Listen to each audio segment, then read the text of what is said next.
Voilà, goedemiddag allemaal en welkom tot dit wekelijkse overzicht van bepaalde issues in Kruinem en in de buurt. Comme vous le savez, la situation en Kruinem au niveau de la crise Corona est moins bonne que durant le mois de décembre. Au mois de décembre, on était dans les bons élèves du Brabant flamand. Et maintenant, malheureusement, on a un petit peu plus de contamination. Alors, très probablement, c'est dû en partie à la période des vacances, puisqu'il y a quand même pas mal de gens qui sont non belges à Kruinem et qui ont profité de cette période pour rentrer chez eux et voir leur famille, ce qui est évidemment tout à fait compréhensible. Mais il est extrêmement important que les gens qui, d'une façon ou d'une autre, pensent qu'ils pourraient avoir été en contact avec des gens malades ou qui eux-mêmes ont des symptômes, fassent le nécessaire pour respecter les mesures de quarantaine et éventuellement se faire tester comme les procédures le demandent. C'est très important parce que, comme vous le savez, nous sommes dans une phase où la pandémie reprend et il faut absolument éviter une troisième vague. Donc ça, c'est très, très important.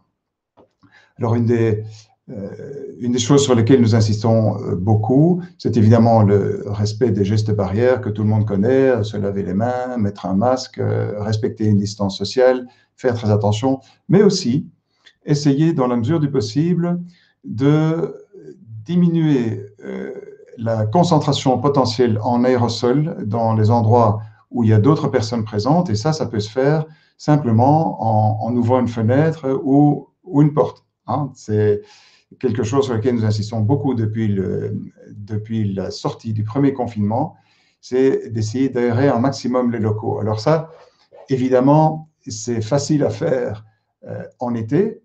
C'est un petit peu plus compliqué dès le moment où les températures baissent, ce qui est évidemment le cas à l'heure actuelle. Donc, il faut essayer de ventiler suffisamment, tout en évitant évidemment de refroidir la maison ou la pièce, ou évidemment de chauffer purement et simplement l'air extérieur, ce qui n'a pas beaucoup de sens.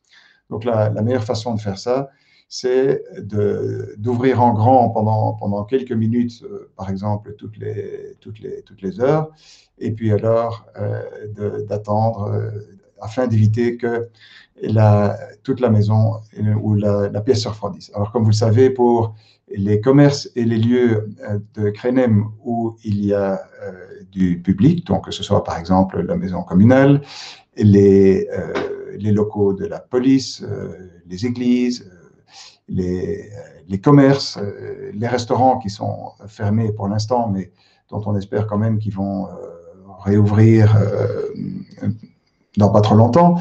Dans tous ces endroits, la commune a distribué des capteurs CO2 qui permettent de vérifier justement la qualité de la ventilation pour voir dans quelle mesure, évidemment, il ne faut pas à un moment donné justement ouvrir des fenêtres et des portes sans que tout le monde devienne malade de pneumonie ou d'autres choses, parce qu'évidemment, on ne peut pas non plus aérer tout le temps comme en été. Voilà, c'est un aspect très important sur lequel nous insistons beaucoup.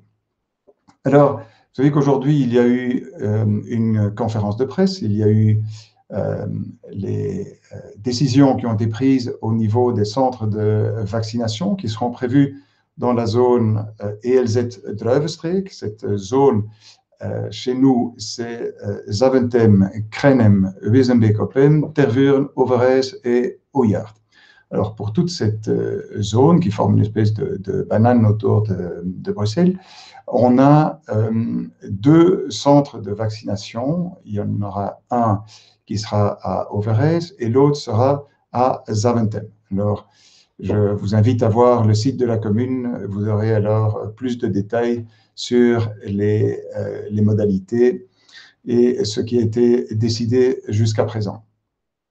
Et aussi, évidemment, il y a tous les sites de l'autorité fédérale, entre autres infocoronavirus.be, sur lequel vous retrouverez les schémas, le planning, les priorités, les différentes étapes pour assurer le meilleur déroulement de cette vaccination. Une autre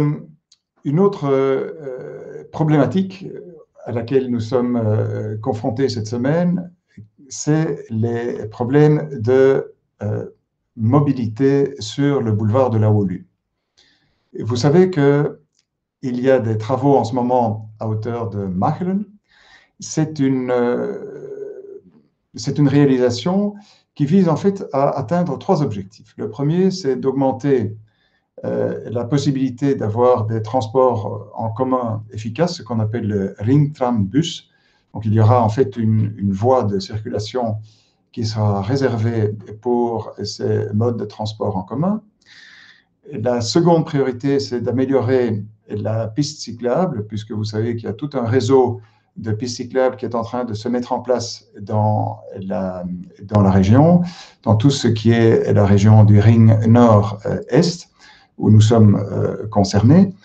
Et cette mise en place demande évidemment qu'on installe l'infrastructure nécessaire pour que les cyclistes puissent circuler de façon plus facile et surtout sécurisée. C'est un deuxième objectif. Le troisième objectif, c'est de remplacer la sortie 5 à hauteur de Machelen que vous ne pouvez plus emprunter à l'heure actuelle.